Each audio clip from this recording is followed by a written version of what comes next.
Hey all, another great conversation from the home of sound science. And I got back from Sweden a couple of weeks ago, got some great interviews there, and I finally got to catch up in person with Dr. Pierre Kory. So we had a great discussion on mass mortality, maybe connected to mass medication, or is it? Well, we had a discussion on it, very open and upfront, and I think it's a great short chat.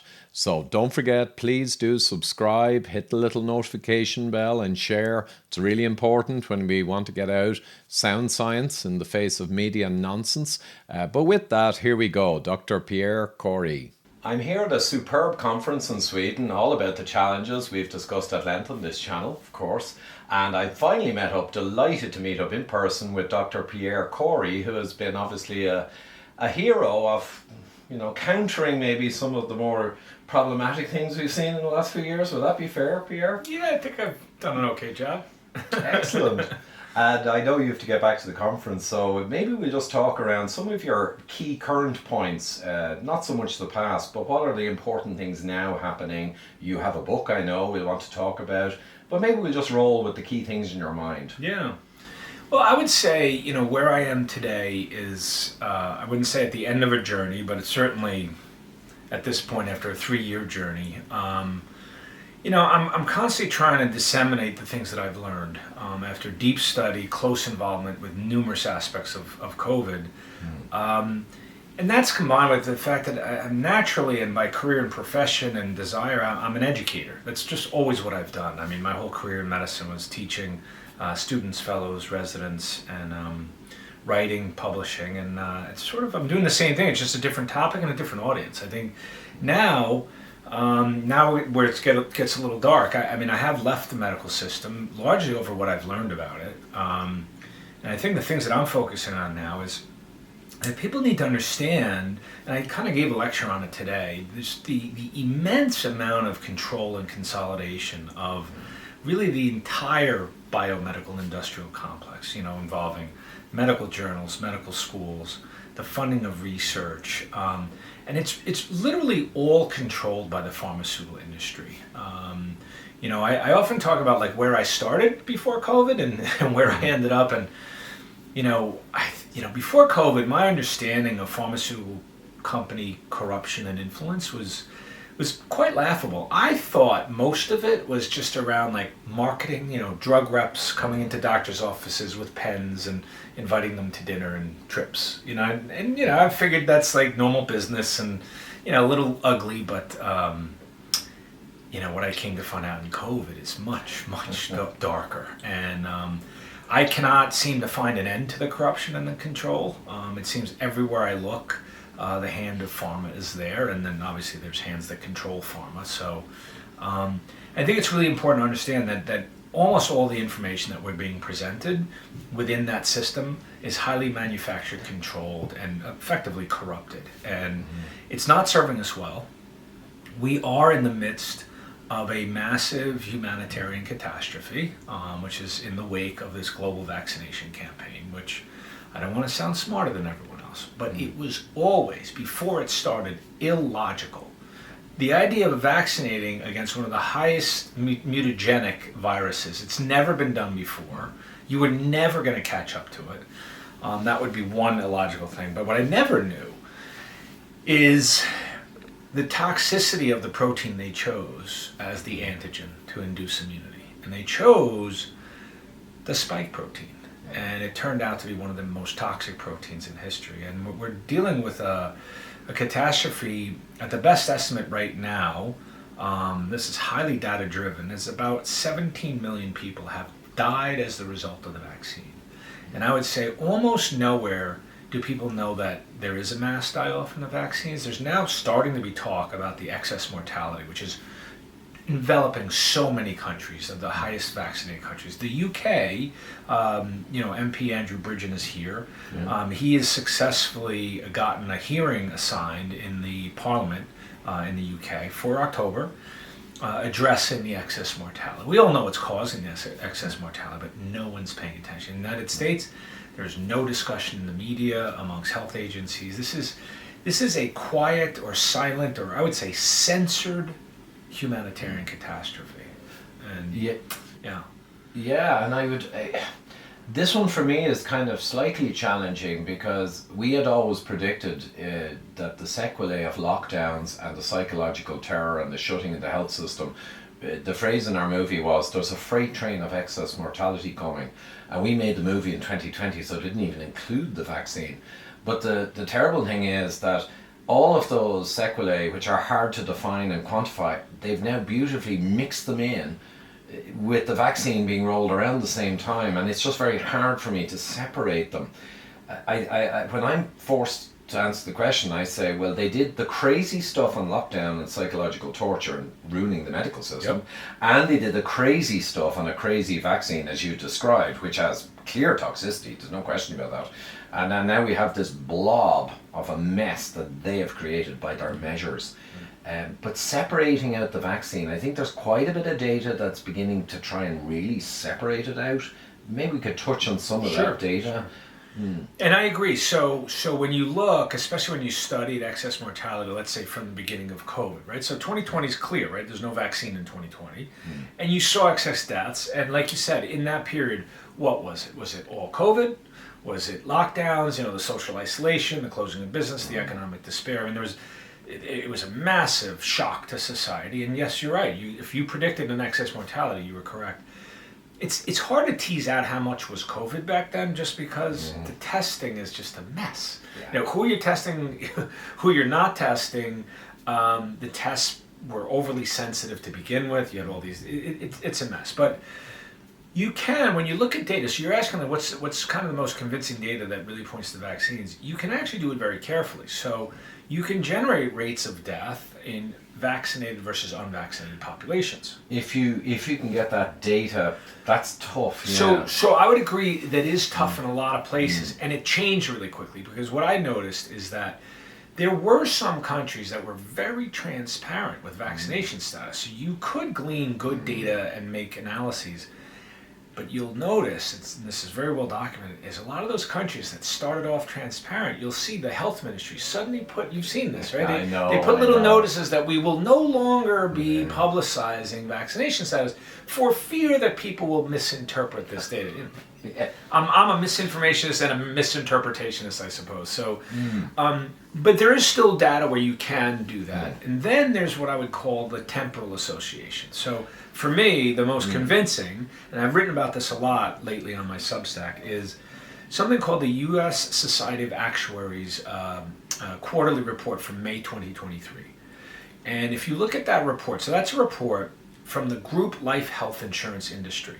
And a couple of things you need to know about group life health insurance policies is that they're generally only issued to employed individuals. So you have to be employed, and generally well employed. So you have to work for a company that has put in the resources to offer their employees group life health. And you're talking about Fortune 500 companies largely. So that is the market. The other thing you need to know about that group is that they are traditionally the healthiest people in the society with the lowest mortality rates. Something like, I think 20% of the society at large, it had 20% the rate of death of the society at large. So they generally don't die. Well educated, well employed, families, careers, all of that. And the second thing you need to know is the life insurance industry makes their money off of data, right? So they have very clear and precise estimates of rates of disabilities, accidents, deaths. That's how they price their policies. The life insurance industry, at the end of August 2021, one of the CEOs of one of the largest companies in the United States, which is called One America, he was at a Chamber of Commerce meeting in Indiana. This is just a random little event, little Chamber of Commerce meeting, and he managed to speak very openly and candidly. So this is a life insurance giant. And he said a few things. He said, number one, the rates of death they're seeing in their industry, they've never seen before. It was off the charts. Number two, he said that a 10% change in death rates from year to year is a 1 in 200 year event. 1 in 200 years. And what he was reporting at that time is that they saw a year-to-year jump of 40% in employed working age Americans. So if 10% is a 1 in 200 year, they're seeing 40%. Now, so we already knew that there was this sudden sea change. So there's danger signals being sent out from the industry. Then you see the U.S. Society of Actuaries report. and they actually have by quarter and by year what the rates of increase in life insurance claims were. And if you look at quarter 3 and quarter 4 of 2021, you saw 200% increases in the age group of 25 to 34. A 200% increase in life insurance claims in one quarter. And if you look to the quarter before, it wasn't there. It was up, but you saw this sudden massive rise in a number of young age strata, quarter 3 and quarter 4. Now, you have to ask yourself, why would there be an explosion in death in the third quarter of 2021? And really, if you look at epidemiologically, if you look at sociologically, what could have happened? So I sometimes, and it's not a joke, I say, maybe we mobilized our youth and sent them to war in Ukraine in 2021. I didn't see newspaper reports about this. I don't think it was wartime losses. I don't remember a series of terrorist attacks that decimated the youth. Everybody brings up the opioid epidemic. The opioid epidemic has been raging for 10 years. I don't remember something that happened in the third quarter of 2021 that would double the rate of, and also, drug overdoses are actually well categorized. And the insurance industry themselves say it's not drug overdose, it's not deaths of despair. So there's something in the air that must have exploded in the third quarter of 2021, and it was the mandates. That's when there was a proliferation of corporate, governmental, school, university, healthcare, government. Mandates. And as you saw those mandates proliferate, if you look at that report, you see this explosion in death. And the deaths continue, because some of the deaths were acute cardiovascular deaths, sudden cardiac arrest, and the newspapers the world over, you can't pick up a newspaper where it's not another report of a young, healthy person doing an activity outside and collapses and dies. We see that in professional athletes. So there's this just wave of death everywhere, which is kind of being normalized and not discussed. And to your point, they're burying it under COVID. Any illness you have right now, it's COVID. COVID caused it. It's long COVID. And so they have almost an instrument to suppress the dangers of the vaccine. And you know the funny thing when you say it there, I was about to just say on your long list of what it's not, it's obviously not COVID. Under 35, right? It's not COVID. But they still try and use it. And I think when we said there was a freight train coming, I actually said the phrase in the movie, and God help us, they'll probably try to blame it retrospectively on COVID, which is nonsense, but they'll probably do that. And as you say, of course they did. So it's all covered up. And absolutely, I've come across and seen, but not delved too deeply into because I'm focusing on other things, kind of what you've referred to, and absolutely there's compelling, as you say, temporal, yes, which adds a lot of causality to just a correlation. One thing as well, the reason I kind of pulled my claws in a little, Pierre, on the excess mortality is that Sweden, you know, even though they didn't lock down, they stayed rational, they actually got a very high vaccination rate. And because I was so close to mortality versus lockdown, Sweden didn't really exhibit much in the way of mortality. So people could accuse that of being a black swan, which I often use in my favor. And hey, Ivor, you got a black swan against your logic. So it kind of took my horns in. And I'm not sure I fully explained it, like their muted excess mortality. They didn't seem to respond to the vaccine. It's a tricky one. Yeah. And so, you know, when you look at data, right, so I would use Sweden as, and I'm not dismissing Sweden's case, I think it's actually a fascinating case, but it's really being used as the exception that proves the rule, or that negates the rule. It is an extreme outlier, Sweden. It is. And actually there's a debate as to how much outliers it is, because I've seen numerous analyses in Sweden, and Sweden is a very special case because Swedish mortality has been decreasing pretty significantly over time. And the decreases that was expected in 2021 and 22 did not materialize. There was a decrease. It was much less than the trend line would have predicted. That's a fair point, which you're right. I came across and did not delve into due to time restraint, but that's a fair point. If you would have continued on a trajectory down but did not, that is an excess. So something happened, right? And that was in 21 and 22. But let's just say that Sweden was affected less, but then it gets even murkier, because if you look at the, and I recently read an analysis on when you compare it to, let's say, I think it was Denmark, they kind of fared about similarly to the other Scandinavian countries. They didn't do that much worse. And then there's the most troubling thing. This is where it gets really complex. This is just my hypothesis. But there was this really troubling paper that came out of Denmark, and you may be familiar with this, is where they analyzed the lots that were distributed in Denmark, right? And so they had 3 different sort of releases of the vaccine, and in one lots, you had no adverse events reported. Millions of people were vaccinated with a vaccine which there was no adverse event. Okay? Then in another another lot, it had a moderate rate, and then there was one that was off the charts. And we know the lot variation issue. And so my question is, what can explain Sweden? And I think there is an answer. I don't know if we know the answer is, but one of my hypotheses is, did the Swedes somehow get a less toxic vaccine than other countries? What was the distribution of the lots? And I'm sure that is an answer that someone can provide, but that's kind of one of my thoughts. But the thing is, you have to remove Sweden because the data is so massive, so strong, so consistent. The more highly vaccinated countries, the higher the excess mortality. It has a really tight correlation. And you have dozens and dozens of examples of this. And so, again, I think Sweden is complex, but just because for whatever reason it didn't affect Sweden, you want to use that to say the vaccines are safe and don't cause... Not you, but I'm saying, and I say this to the wider group, because I think it's good to question and try to understand why doesn't that fit, but I get to tell you, I've studied many topics in science, even therapeutics. You have trials which line up that show something that's consistently beneficial, but then you have a trial where it shows that it actually doesn't work or it's harmful, and there's always a variation, and so sometimes it's hard to tell what that is. But, and sometimes, eventually, you explain it, and there was an exception that you didn't know about, so Sweden is still in that area, possibly, of that there is something different. And we can't really know. But to your question about it, obviously I didn't take it. It's absurd on a point of principle that a corrupt, ultra-corrupt system is going to tell me per force I must inject myself. I'm not anti-vax. On a point of principle, I will say no.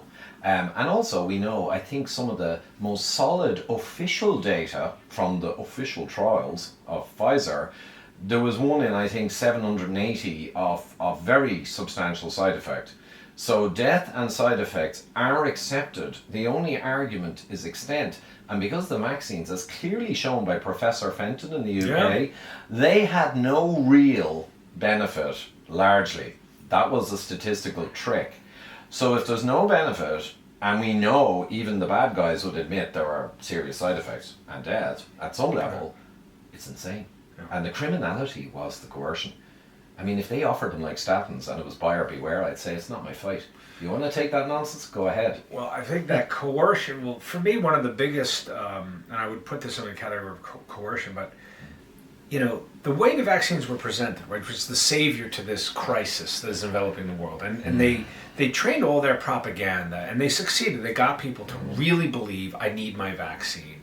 And those that didn't weren't doing their part. They're endangering us, so there was division. But it was clear to me, it was one of the awakenings that I had. Again, it's a journey of discovery. What I knew 3 years ago, what I know now about how the system operates. But it was iterative. There were certain time points where I would hear something that the government just did, or they issued a new policy, and for the life of me, I would get very uneasy because it didn't make sense. And some of it was brazen. So I would tell you, one of probably the most illuminating events that I'll remember to this day was when the vaccines rolled out. Within the rollout, I had colleagues who were internists. They had bustling practices, and their patients were coming to them for advice. Should I get the vaccine? And without thinking, my colleagues would say, well, let's check antibodies, right? Check antibodies. Let's see if you have antibodies to COVID. If you do, you don't need the vaccine, right? Like every other infectious disease we've ever managed. And they were checking antibodies, or they were just taking histories. Have you had COVID? Yeah, I had COVID a couple of months ago. If you had COVID, you don't need the shot. So what happens? The FDA puts on their website that day, brazen ridiculous, is just saying we have no evidence to suggest that checking antibodies should be understood as protection against COVID. You need your vaccine. And basically the way I saw that is, so the FDA is telling us we have to vaccinate people who've recovered from COVID. And I had to say, why would they do that? Because it's clearly false. Clearly false. Now we know with COVID virus, you'll never get immunity. It's always mutating. You always have a chance of getting it again. But generally the subsequent cases are always milder. The vaccine's never going to help that. And so why would they do it? There's only one explanation. They wanted to vaccinate as many people. And I saw it as they wanted to expand the pool of potential candidates for the vaccine. And so you could see that it was not a scientific policy. It was a political, financial one. And so once you start to understand that this campaign was not about our livelihood, it was literally political and financial, and then you could go to other objectives. But, when you see what's behind all of this, I mean, you have to be left with a loss of trust. Yeah. This is probably too big for this interview, but because of what I learned, that how the campaign was conducted, what it caused, how the information was suppressed and censored. So analyses like Fenton's, I mean, it might get published in a second or third field journal, but even if it gets published, it's not getting covered, no. Right? Because most people are not deep reading medical journals, so although you can get these published, you'll never get it published in a high-impact journal. So all of the adverse data is being censored.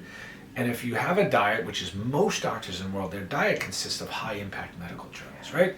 Want to know what's going on? You read the New England Journal of Medicine, the Journal of American Medical Association, and there, repeated messaging. Safe and effective, safe for pregnancy, safe for this, ignoring the dropping birth rates around the world. I mean, that's the other thing with the vaccine. We didn't have sudden plummeting drop in birth rates in 2020. In 2021, timed at 9 months from the rollouts in different countries, you see month-to-month drops that you've never seen before, 10 to 14%. Seasonal variations aren't even close to that. I watch those, and because I'm probably a little obsessive, I'm such a purist to acknowledge confounders, just my history. In the financial crisis 2008, I actually looked back and said, okay, we've had a seismic event that scared the pants off society. And I was thinking, could it be confounded? Now, not that the 10 to 14 was that. Right. Could some of it be, just to cover my own ass and be as truthful? And I went back to 2009 financial crash, and in fairness, there was a 6 or 7% slump, just because everyone suddenly felt less certain about the future. Should be, yeah. So my best guess is we know that spike goes to the ovaries, we know it goes to gonads, we know there's effects. So I'm saying, okay, it's a mixture. Maybe it's 50-50. But either way, it's criminal that they did the response that caused that human psychological suffering, that caused the birth rate to drop, and it's criminal that they coerced the vaccines. So either way, the job lot is criminality, in my mind. There's no question. Yeah. And I agree. So there's always going to be multiple contributing factors, but the largest and most overwhelming and most controllable and reversible is the impact of the vaccines. I mean, some of the despair and the stress, the anxiety, that's very hard to solve. Vaccines are actually very easy to solve. You pull them off the market right now. True. And there's many of us who've been calling for that loudly for well over a year. The data is screaming for well over a year that the net risks so far outweigh any benefit, which is literally minimal to none. Yeah. Actually, I would argue that the vaccines, I would say the best data show there's negative efficacy. Negative, you're more likely to get it. Yeah. And this trope about how it prevents severe disease is one of the history's greatest lies. And from Fenton's work, it's almost comical, the lie, when he explains the statistical chicanery that gets it. It's just absurd. I mean, with the 14-day delay before considering all those factors, and then the shift in registered death date, and he's just pulled out all the reasons that this data is nonsense at best. But all the people scream, "Oh, look at the non-vaccinated versus vaccinated," and they point at this joke of data. But you know what? I'm conscious you have to get back, but just maybe we'll finish on, I guess, your book that's out. Yeah. We'll certainly want to mention that, and any kind of takeaways now going forward, as the politicians say, going forward, the key things you're going to be focusing on to help the world. Yeah. So I'm glad you mentioned my book. I mean, obviously, I want the book to be popular, but. I don't want to sound too moralistic, but, I really wrote that book with a commitment. I felt committed that I needed to tell this story. I want this book to enter the historical record. I want someone in 10 years to ask, what was going on back then? Like, what happened in COVID? And I think my book does a pretty good job of telling a lot of the levers, the institutions, the coordination, the corruption, in a really honest way as a first-hand eyewitness. I mean, I had to learn all of these things that were happening, why they were happening, and I detail and document all of the players, and I think a very readable story. And I think the importance of the book is that I think if people read it, they're going to come away with a knowledge of how disinformation is practiced. And really, I structured the book around the 5 main disinformation tactics and how they were applied to destroy the evidence of efficacy of ivermectin. And the reason why I want people to know that is as we go forward in the future, I mean, they were highly successful with this pandemic. And the one way I look at it is that pandemic opened up a market at this point, which is north of $100 billion, if you consider the markets for vaccines, molnupiravir, Paxlovid, monoclonal antibodies, remdesivir. Immense amount of profits were made. I think we're going to see other pandemics. They're going to do the same thing. They're going to suppress easy, cheap, safe alternatives. And I want people to know how to navigate this. It's really a war of information, because everything we've been talking about, which is they're manipulating statistics. They suddenly hide statistics. They only publish certain things in journals. The media only has one narrative. It's really a war of information. That's what's poisoning us. Because the vaccines wouldn't poison us if we had free and open access to transparent, objective information. It wouldn't be the vaccines, right? Of course. I think it's the information war that we're It is. So anyway, I think the book does a really good job of describing how information was corrupted and what it led to and what it led us to believe, right? And I always try to remind people of the definition of propaganda that I use, which is that it's a story or a message that gets you to think or act in a certain way. And so we're constantly been fed stories and messages, and our actions follow, right? Because we tend to believe what we hear, we respond to stories, and then we modulate our actions accordingly. And I think we need to understand how they bombard us with stories and messages. So that's one thing, and I hope that's a public service going forward. The other thing that's going forward is that I don't know how to reform the system and to remove the tentacles of control of financial influence of the pharmaceutical industry. I mean, they've captured literally every pillar of the medical system, from, like I said, the journals, the agencies, the societies, the funding of research, the funding of hospitals, the amount of money that flows through. I mean, it leads to this massive control. And so where I'm working, where I think we need to go, is I think people need to understand that they need to, I believe, and I lecture about this today, we need some sort of parallel health system that restores some of those freedoms and autonomy. And it has to be, we have to learn to direct people towards sources that are free of conflicts of interest, that are open, transparent, and objective. And I know it's a little pie-eyed to imagine this, but I think if we all believe it important and we move toward it, we should. And I would say our organization, the Frontline COVID-19 Critical Care Alliance, I think we've led by example. We've followed those principles since the beginning. I think we've achieved a lot of benefit to people. We've really taught people all over the world how to treat this disease, how to prevent the disease, and now we're mired in trying to treat vaccine injury, and I'm getting increasingly successful, but it's a complex disease. We need to really focus on that, because the last thing I'll say is, in the wake of all of this, we have millions and millions of severely sick and disabled people from the vaccine. Now we're moving away from the deaths, because death is one thing that can happen to you, but I have a whole practice. I have over 1,000 patients with me and my partner. The majority of them are disabled. When I say disabled, they cannot perform the daily functions that they used to. And so, as a physician and as someone who runs a nonprofit, I'm first a clinical guy. I mean, I'm really focused on trying to help the suffering right now, and help sufferers and prevent further suffering. And I think by arming people with open, objective, and confident. Perfect and well said, Pierre. Thanks. And the link is down below to Pierre's book, and I kind of see that as an inoculation against future scams. Hey, I like it. So you're calling my book a vaccine? That's a 4-letter word now. Of the good sort. I like it. Thank you so much. Thanks, Howard. Thank you, Pierre. Great. There you have it, folks. So great conversation. It's a great guy. And a link to his book is down below. I'm sure it's very comprehensive and covers incredible ground. And of course, as always, thanks so much to my supporters on Patreon and PayPal. The links are down below. And anyone else who can come along and support a little for true investigative journalism in the face of mass media misinformation. I'm sure you'll agree. And just help to get the messages out there. It does need support. So, great stuff, guys. Till next time.